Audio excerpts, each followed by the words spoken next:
کیا تم ان میں کسی کو باقی دیکھتے ہو؟ قوم عاد پوری طرح مٹا دی گئی، نہ ان کی طاقت بچی، نہ ان کا گھمنڈ، نہ ان کا نام و نشان۔ زمین پر صرف ان کے اجڑے ہوئے گھر رہ گئے، ایک خاموش گواہی کے طور پر۔ اللہ تعالیٰ نے حضرت ہود علیہ السلام اور ان کے ساتھ ایمان لانے والوں کو اپنی رحمت سے بچا لیا۔ قرآن کے مفہوم کے مطابق ہم نے ہود کو اور ان کے ساتھ والوں کو اپنی رحمت سے نجات دی اور انہیں سخت عذاب سے بچا لیا۔ یہاں ایک بات صاف ہوتی ہے، نجات کا ذریعہ ایمان ہے، لیکن اصل نجات اللہ کی رحمت سے ملتی ہے۔ قوم کے ہلاک ہونے کے بعد حضرت ہود علیہ السلام ایمان والوں کو ساتھ لے کر مکہ مکرمہ تشریف لے آئے۔ روایتوں کے مطابق جب کسی نبی کی قوم ہلاک ہو جاتی تو وہ نبی مکہ میں آ کر اللہ کی عبادت میں مشغول ہو جاتے۔ حضرت نوح، حضرت ہود، حضرت صالح اور حضرت شعیب علیہ السلام سب کا یہی طریقہ رہا۔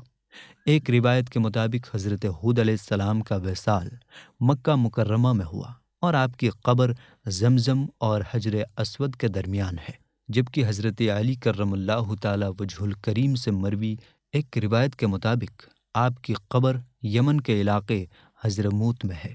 دونوں روایتیں علماء کے یہاں موجود ہیں۔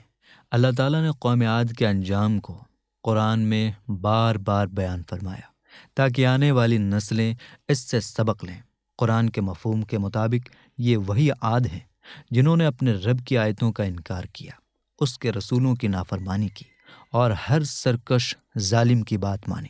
اور پھر پوچھا گیا تو کیا تم ان میں کسی کو باقی دیکھتے ہو؟ یہ وہ گناہ تھے جن کی وجہ سے قوم عاد عذاب کا شکار بنی۔